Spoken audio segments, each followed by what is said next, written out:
You're in the shower, hot water runs down your back, steam rises, and your eyes are fixed on some random spot on the tile. But you're not seeing the tile, you're seeing someone's face. And their lip is moving, almost imperceptibly. A whisper that barely has a sound. You're saying what you should have said 3 weeks ago, or 3 years ago, or last week at dinner, when she said that thing, and you just smiled and passed the salt. Your hand gestures subtly underwater, as if punctuating a sentence for someone who isn't there. And you only realize you're doing it when the shampoo has already dried in your hair. You turn off the shower, you drive to work, and the conversation continues. At the red light, you're already on your 4th version of the same argument. Before you think you're the only person in the world who does this, stick with me until the end of this video. And if you're new here, consider subscribing. Every week I bring you a video about things you feel but have never been able to put into words. This might be exactly one of them. I need to tell you something before we continue. What you just realized you were doing, you never told anyone. You didn't tell your partner. You didn't tell your best friend. You didn't even tell your therapist, if you have one, because it seems too small to say. And at the same time, it seems too strange to say. Have you ever found yourself in the middle of one of those mental conversations and thought, am I losing my mind?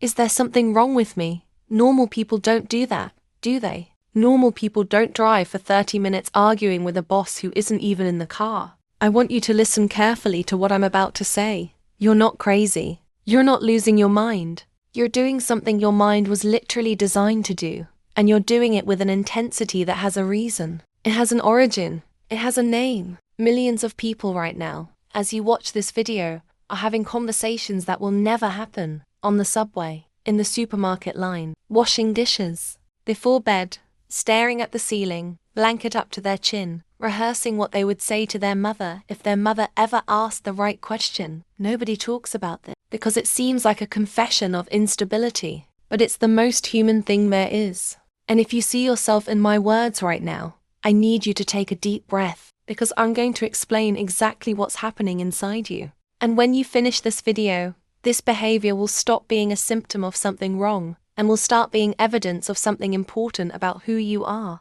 Let me describe what happens inside you, and let me know in the comments if I get any part wrong. It usually starts with a trigger. Someone said something to you. It could have been today. It could have been in 2014. Your mind captures that moment and begins to rewrite it. Not as it happened, as it should have happened. You find yourself saying the phrase you didn't say, and the other person in your head responds, and you already have the reply ready. Because your mind isn't constructing a conversation, it's building an entire tree of possibilities. If he answers X, I say Y. If she says I'm exaggerating, I say this. If he tries to turn the tables, I have the exact answer. There are 3 types of conversation that you rehearse more than any other. The first is defense. Someone hurt you, and you're slowly constructing the perfect response. That surgically precise phrase that would make the person understand exactly the magnitude of what they did. You rewrite that phrase 1,000 times until it's as sharp as a scalpel, and you never use it. The second is confrontation. There's someone in your life, maybe a father, a mother, an ex, a boss who needs to hear something you've never been able to say. And you've been rehearsing this conversation for years, literally for years. You already know the exact intonation you're going to use. You already know where you're going to breathe. You've even cried while rehearsing. The third is the explanation. You're proving something to someone who will never understand. Maybe it's about who you are. Maybe it's about how you feel. You construct the perfect explanation with the perfect analogy, with the perfect example, and the imaginary person finally understands, finally sees you. And the cruel detail, you win these arguments.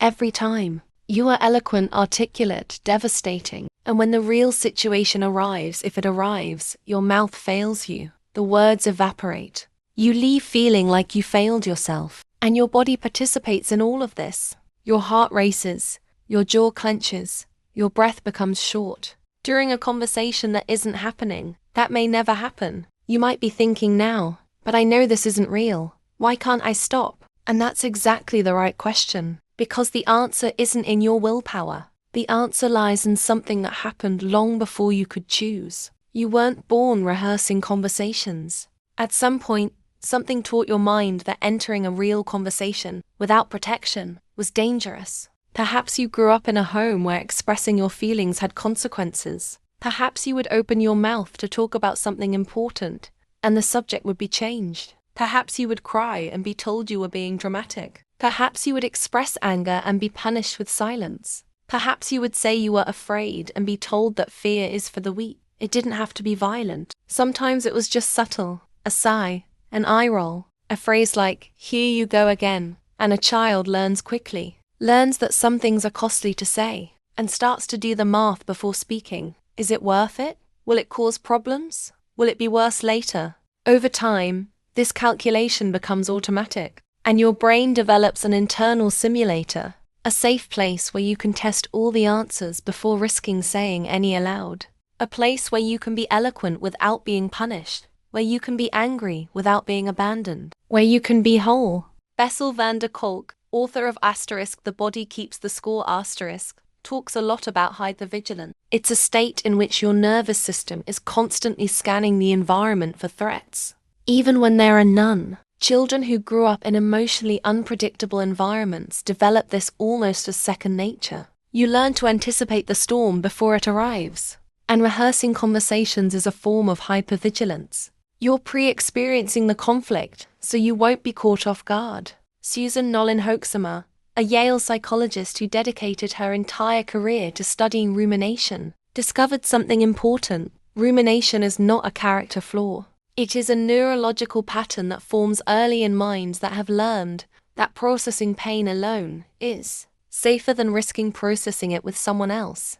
This isn't weakness. This is a clever adaptation from a child who needed to protect themselves. The weight of this is real, and I don't want to romanticize it. But what you do today, rehearsing conversations in the shower, started as a stroke of survival genius. Now let me explain what's happening in your brain, because understanding the mechanism changes everything. There are two processes running simultaneously inside you. The first is called mental rumination. It's your prefrontal cortex, the part of your mind responsible for problem solving, trying to resolve a social threat that went unresolved. The brain hates open loops. If a social situation wasn't processed, if you couldn't say what you needed to, the brain doesn't close that folder.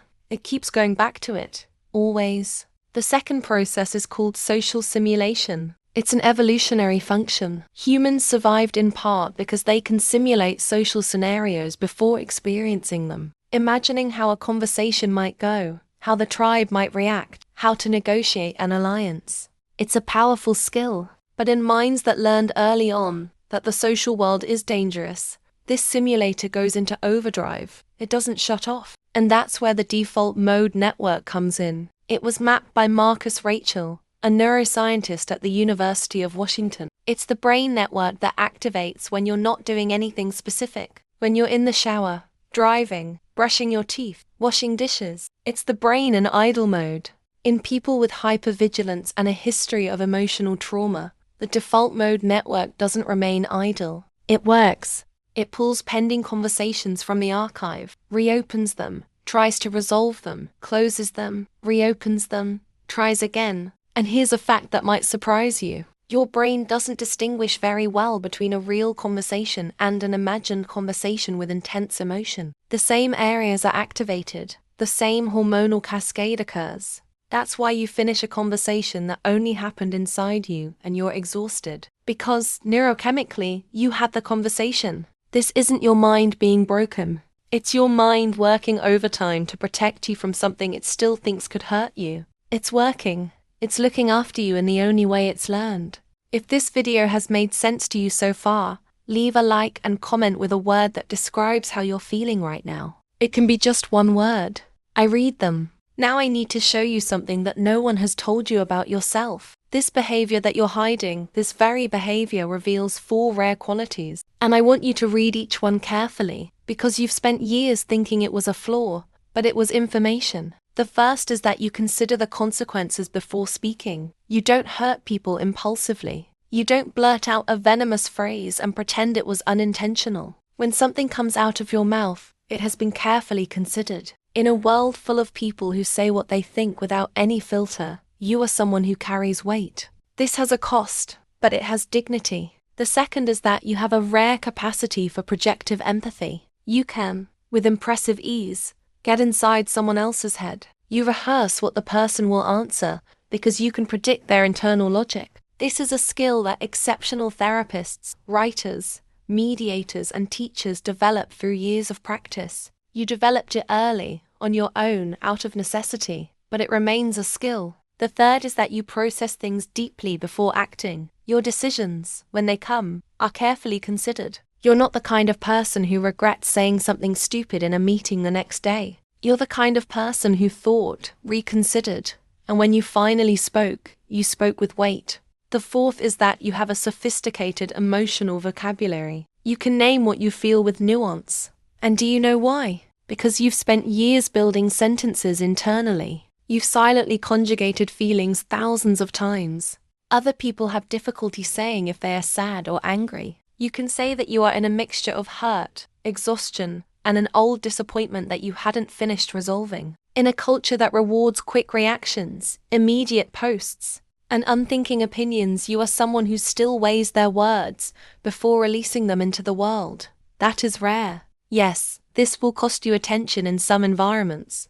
It will, but there is a type of person who will value you precisely for that. Not everyone, not all people, the right people, those who also know that silence has more depth than noise. And I'm not going to pretend it isn't. There are relationships that ended with things left unsaid. People left your life without ever hearing what you rehearsed for months. Perhaps there's a father, a mother, someone who died without you having said what needed to be said. And these conversations continue to happen inside you, now addressed to an empty chair. There are resentments that have accumulated because the phrase that would have diffused the situation remains stuck in your throat. There are apologies you never received, but that you've rewritten in 1,000 versions in your mind, always imagining how you would feel hearing them, even though you never will. And then there's the exhaustion of living two lives. The real life, where you're polite, restrained, functional, and the mental life, where you yell, cry, argue, win, forgive, are forgiven. You live two lives at the same time, and the most intense one is the one nobody sees. And there's a very specific kind of loneliness in that. The closest person in your life, the one who sleeps next to you, or who has known you since childhood, has no idea about the thousands of conversations you've had with them in your head. They know the edited version of you, the version that comes out of your mouthpiece. They've never known the whole version, because the whole version has never been spoken aloud. Maybe one day, not today, not tomorrow, not next week, not as a goal, you'll discover that you can say 5% of what you rehearse. Not 50. Not 100, 5. And when you say that 5%, nothing will happen that your mind promised would happen. The person won't collapse. You won't be abandoned. The world won't end.